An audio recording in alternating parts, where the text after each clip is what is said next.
Operation सिंदूर और उसके बाद की घटनाओं के कारण आज पाकिस्तान पूर्णतः एक्सपोज हो चुका है कि भारत में जो टेररिज्म है वो पाक स्पॉन्सर है।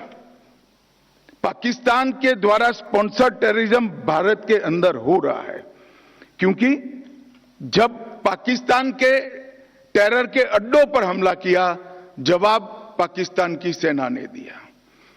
जो उनके आतंकवादी आका मारे गए, उनका जब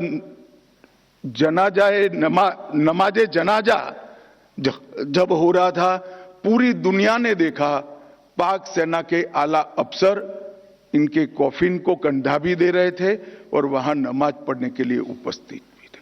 एक प्रकार से अब तक पाकिस्तान जो डिनाई कर रहा था, वो आज दुनिया के सामने ऑपरेशन सिंदूर के बाद पूर्णतया एक्सपोज हो चुका है कि भारत में टेररिज्म पाक स्पॉन्सर टेररिज्म है। इसमें अब दुनिया में किसी को शंका नहीं रही है। और मैं फिर से एक बार कहना चाहता हूं कि ऑपरेशन सिंदूर अपनी भूमि पर हुए टेरर हमलों के जवाब के इतिहास में सबसे सटीक और सभी उद्देश्यों को पूर्ति करने वाला ऑपरेशन था।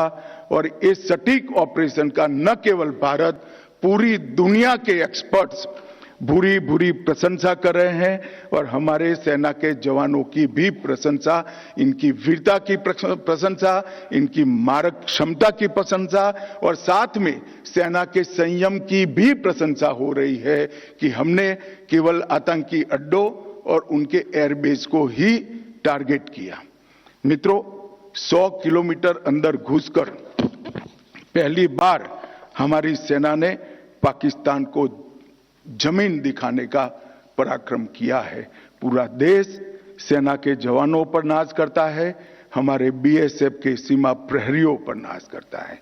ये जब घटनाक्रम चल रहा था तब, क्योंकि युद्ध घोषित नहीं हुआ था, बीएसएफ ने भी बॉर्डर नहीं छोड़ी थी, बीएसएफ भी मोर्चे पर थी।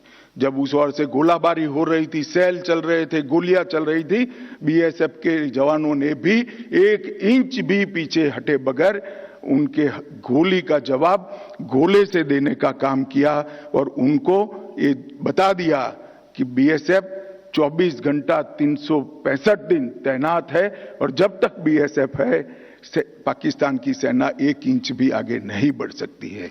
मैं ये सभी सीमा प्रहरियों को भी बहुत बहुत बधाई देना चाहता हूं।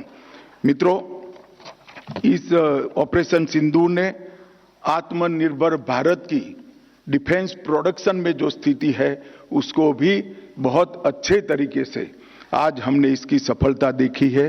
और मैं मानता हूं कि आने वाले दिनों में मोदी जी के नेतृत्व में ये अभियान और चलेगा और हम आत्मनिर्भरता की ओर आगे बढ़ते चलेंगे।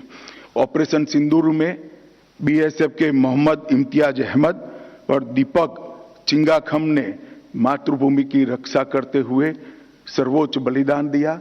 सेना के भी जवानों का बलिदान हुआ है। ये सभी को आज के इस कार्यक्रम के माध्यम से मैं मनपूर्वक इनकी वीरता की सराहना भी करता हूं और उनके परिवारों को बताना चाहता हूं कि आपने आपके परिवार का स्वजन जरूर खोया है, परंतु इसका नाम इस देश की आजादी की रक्षा के, इस देश के सार्वभौमत्व की रक्षा के इतिहास में स्वर्णिम अक्षरों से हमेशा हमेशा के लिए अंकित होगा।